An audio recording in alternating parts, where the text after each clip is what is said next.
দেখো দেখো দেখো বন্ধুগণেরা কত ভালোবাসে দেখেছো? রোজ রোজ তো যে করি রিলের মাধ্যমে দিই, তা ভালো রিলের মাধ্যমে এই হচ্ছে ভালোবাসা। ও আমাকে কিন্তু খুব ভালোবাসি কিন্তু। আচ্ছা আচ্ছা আচ্ছা আচ্ছা আচ্ছা আবার গজা খাবে জানো তো? আমি মাসিমা একটা গজা দেন তো। গজা দেবো। আসো আসো গজা খাও। আমি বাড়ি থেকে দুদিন মিষ্টি নিয়ে এসেছি।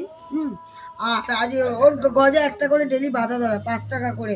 এই যে মাসিমার কাছ থেকে আমি গজা নিই। আয় আয় আয় দিবি। আসো আসো আচ্ছা আচ্ছা তুমি এইখানে খাও, এই যে এত ভালোবাসে না। এই যে দিয়েছি তো খাও। মানে এরা কি, ও কি সুন্দর জানো তো, কুটকুট কুটকুট করে খাবে জানো তো। আস্তে আস্তে ওরা মিষ্টি, একটু তো মিষ্টি ভালোবাসে তো। মানে ওরা কিছুই চায় না গো, ওরা একটু খাওয়ার ছাড়া আর একটু ভালোবাসে না। দেখলো তো আমার গায়ে উঠছে কিরকম। সবাই বলে না ওরা কামড়ায় কামড়ায়, না গো, ওরা ওদের পিছনে কাটিবাজি করলে ওরা কামড়ায়, না হলে ওরা কামড়ায় না। তোমার কাটিবাজিগিরি করবে তা কামড়াবে না? কই, আমি তো এতদিন ধরে ভাত দিচ্ছি, তাহলে আমাকে কোনোদিন কোনো কুকুর আক্রমণ করেছে? কেউ করেনি। আচ্ছা আচ্ছা আচ্ছা যাই হোক, একটা জিনিস সাথে দেখালাম।